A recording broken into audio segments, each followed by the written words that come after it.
होली पर सबसे अच्छा निबंध कैसे लिखें, चलिए आपको बताते हैं। इसके लिए सबसे पहले रूपरेखा लिखेंगे और रूपरेखा में इस तरह से आपको नंबर डालना है। प्रस्तावना, दूसरा नंबर डालेंगे होली मनाने का समय, फिर तीसरा नंबर डालेंगे होली मनाने का कारण, फिर चौथा होली का वर्णन, होली में रंगों का महत्व, होली में सावधानियां और उपसंहार। इस तरह से अच्छे से आपको डाल लेना है पहले पेज में। और फिर अगर नीचे जगह बचती है तो डालेंगे हेडिंग प्रस्तावना। तो पहली हेडिंग डालेंगे प्रस्तावना और हेडिंग डालकर लिखना है, हेडिंग को अंडरलाइन जरूर करना है ताकि आपको अच्छे नंबर प्राप्त हों।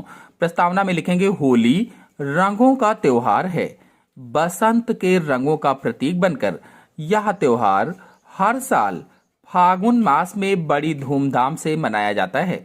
मतलब जो होली है ये मुख्य रूप से रंगों का त्योहार होता है। क्योंकि बसंत ऋतु में यह त्योहार आता है इसलिए कहा गया बसंत के रंगों का प्रतीक बनकर यह त्योहार हर साल फाल्गुन मास में बड़ी धूमधाम से मनाया जाता है। होली का त्योहार खुशी, प्रेम और एकता का प्रतीक है। सभी लोग बहुत ही खुश होते हैं, आपसी प्रेम भाव प्रदर्शित करते हैं, एकता दिखाते हैं। होली का त्योहार बड़ी उत्साह से मनाया जाता है। फिर एक आपको शायरी लिख देनी है अच्छी सी होली पर।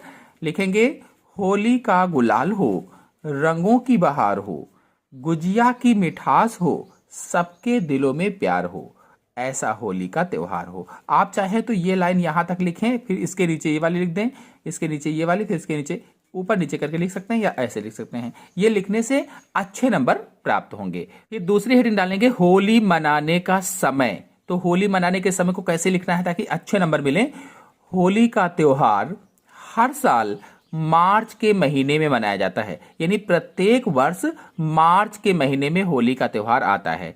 हिंदू कैलेंडर के अनुसार फाल्गुन मास की पूर्णिमा को मनाया जाता है, यानी अंग्रेजी महीनों में देखें तो मार्च के महीनों में, हिंदू कैलेंडर को देखें तो हिंदू कैलेंडर के अनुसार फाल्गुन मास की पूर्णिमा को मनाया जाता है। यह त्योहार 2 दिनों का होता है। पहले दिन होलिका दहन किया जाता है। पहले दिन क्या होता है? होलिका दहन किया जाता है। और दूसरे दिन सभी एक दूसरे को रंग लगाते हैं और गले मिलकर बधाई भी देते हैं। फिर देखिए यहाँ पर एक शायरी फिर आप डाल देना।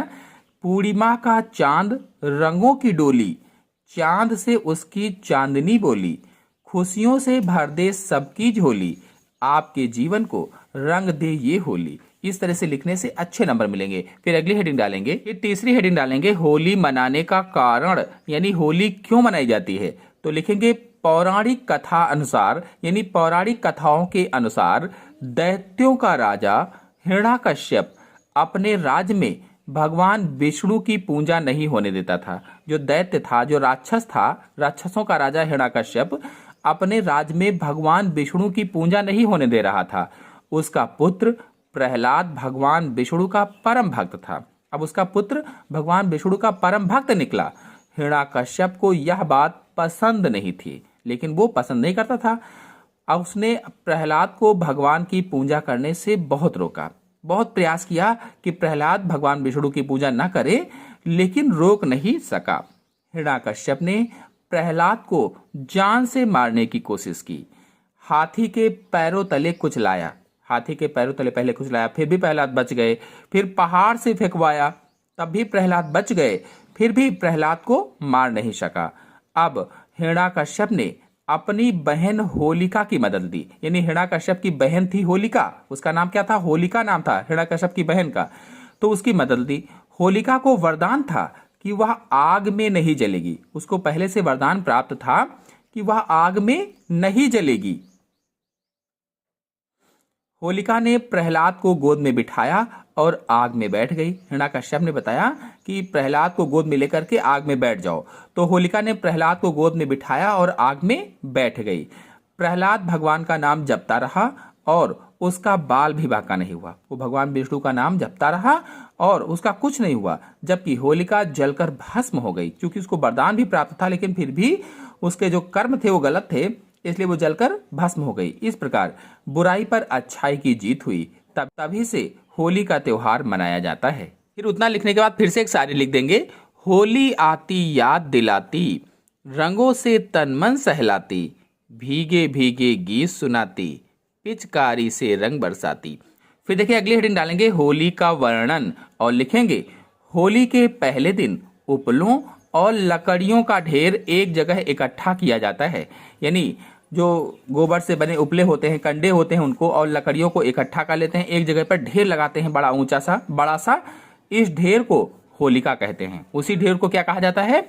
होलिका कहा जाता है। शुभ समय में ढेर में आग लगा दी जाती है। जब शुभ समय आता है, यहाँ पर समय लिख लेंगे, जब शुभ समय आता है तो ढेर में आग लगा दी जाती है। इस आग में लोग नए अनाज की बाली भूनकर अपने आराध्य को अर्पित करते हैं। नए अनाज की जो बाली होती है, चाहे वो चना हो उस समय, चाहे वो गेहूं हो, ये दोनों चीजें रहती हैं, तो उनकी बालियां भूनकर अपने आराध्य को अर्पित करते हैं। होलिका दहन के अगले दिन रंग भरी होली खेलते हैं और फिर दूसरे दिन क्या होता है कि रंग भरी रंग बिरंगी होली खेली जाती है। इस दिन सभी लोग एक दूसरे को गुलाल और रंग लगाते हैं। सड़कों पर युवकों की टोली गाती बजाती निकलती है और एक दूसरे को गुलाल लगाकर होली की शुभकामनाएं देते हैं। बच्चों के लिए होली का त्योहार गुलाल व पिचकारी में रंग भरकर एक दूसरे को लगाने का त्योहार है। वह सुबह से शुरू हो जाते हैं और दिन भर लोगों को रंगने और भिगोने में व्यस्त रहते हैं। महिलाएं रसोई घर की गुजिया, मिठाइयाँ आदि पकवान बनाती हैं और फिर समय निकालकर होली भी खेलती हैं। शाम को सभी लोग होली मिलते हैं और एक दूसरे को गले लगाते हैं। फिर अगली हेडिंग डालेंगे, होली में रंगों का महत्व। होली रंगों का त्योहार है। होली की पहचान और रौनक इन्हीं रंगों में बसी है। रंगों से सराबोर चेहरे और कपड़े सभी के चेहरों पर मुस्कान ले आते हैं। बुजुर्गों को भी बच्चा बना देने की ताकत इस त्योहार के रंगों में है। कई तरह की आभा वाले रंग होली के त्योहार की जान है। इस दिन दुश्मन भी गले मिल जाते हैं। होली का त्योहार अनेकता में एकता का प्रतीक है। फिर हेडिंग डालेंगे, होली पर सावधानियां। होली आपसी प्रेम और भाईचारे का संदेश देने वाला मस्ती भरा रंगों का त्योहार है। रंग में भंग ना हो, इसके लिए होली पर कुछ सावधानियां रखनी जरूरी होती हैं, जिसमें से पहली है, होलिका में किसी भी ऐसी वस्तु को जलाने से बचें जिससे वायु प्रदूषण हो। प्लास्टिक और रबर की चीजों को जलाकर प्रदूषण न फैलाएं। फिर दूसरा पॉइंट है, रंग तथा गुलाल की जगह पर पेंट और ग्रीस लगाने का गंदा काम नहीं करना चाहिए, ताकि लोगों को शरीर में किसी भी प्रकार की क्षति ना हो। फिर अगला है, होली में रंग और गुलाल की जगह केमिकल और कांच मिले रंगों का प्रयोग नहीं करना चाहिए, क्योंकि इससे चेहरा खराब हो जाता है। फिर अगला, आंख, नाक और कान जैसे अंगों पर रंग या गुलाल नहीं लगाना चाहिए। फिर अगला है, पानी के गुब्बारों से किसी को नहीं मारना चाहिए, विशेषकर ऊंचे भवनों से नीचे जा रहे लोगों पर गुब्बारे नहीं फेंकना चाहिए। फिर अगला है, जबरदस्ती किसी के साथ होली नहीं खेलना चाहिए। और फिर अगला है, कई लोग मादक पदार्थों का सेवन व भांग मिलाकर नशा करते हैं, जिससे कई लोग दुर्घटना के शिकार भी हो जाते हैं। फिर अंतिम हेडिंग डालेंगे उपसंहार और लिखेंगे, होली का त्योहार बुराई पर अच्छाई की जीत का प्रतीक माना जाता है। इस त्योहार से सीख लेते हुए हमें भी अपनी बुराइयों को छोड़ते हुए अच्छाइयों को अपनाना चाहिए।